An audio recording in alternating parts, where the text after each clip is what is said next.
An interest in Chinese architecture led me east to Beijing in 1993, initially on a study trip from the UK, which has now lasted nearly 25 years, with no sign of ending.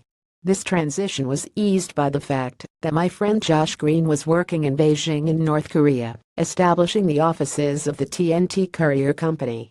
In late 1988, Josh had studied Chinese in Beijing with North Korean students. Finding himself in Pyongyang in 1993, he bumped into one of his old pals who was now working for the fledgling tourism business. Despite officially existing since 1953, this industry had only opened to Western tourists in 1987, and thus far only a trickle of adventurous souls have made it in its fair to say their business was not booming.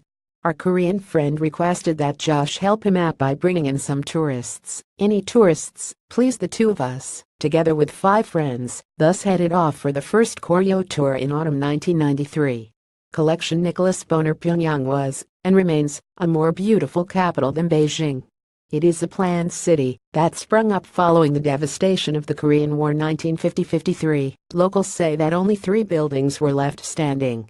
The Taedong River and its tributary the Potong River run through the city and, together with various parks, give Pyongyang an admirably high proportion of green space. Early Soviet-style utilitarian apartment blocks and more modern prestige streets were interspersed with peculiar and original public buildings, theaters, gymnasia, cinemas and libraries, all with quirky but wonderful interiors. I have more questions than answers, and it only dawned on me on return to Beijing just how unusual it had all been.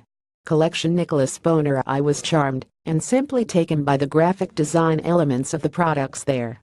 In the West, advertising and branding trigger emotional, rather than rational responses, so powerful that you believe your purchase will help improve your life, make you more attractive, fitter, happier, more productive. The inference behind the ephemera I collected seemed more naive, more simplistic, often using a graphic image to replicate what is contained within the packaging. There is almost no Western-style advertising in North Korea, and what little exists is habitually referred to as promotion. Backlit panels that elsewhere push shampoo and carbonated drinks have been used in Pyongyang from 2006 to illuminate propaganda posters, different message, same medium. Until recently there were no advertising hoardings, no television advertising, no internet. Still true, although there is an intranet that people can access on smartphones and in libraries. The first billboard was for a joint venture car company that erected adverts in 5 places in Pyongyang in the early 2000s. To this day they remain the only ones in the city, but at times have used implied celebrity endorsements by having a photo of a famed singer or sportsperson included in the billboard.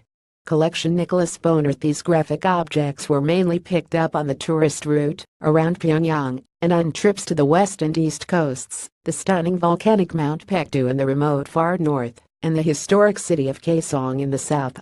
I have made occasional walks around the city unaccompanied, but with the guide's knowledge, although not standing out as difficult in a city with almost no foreigners and no entry permitted to most local shops. In general, the ephemera can be called found objects, something that any visitor would come into contact with. Collection Nicholas Boner. Made in North Korea. Graphics from Everyday Life in the DPRK by Nicholas Boner is published by Faden 2 October 2017.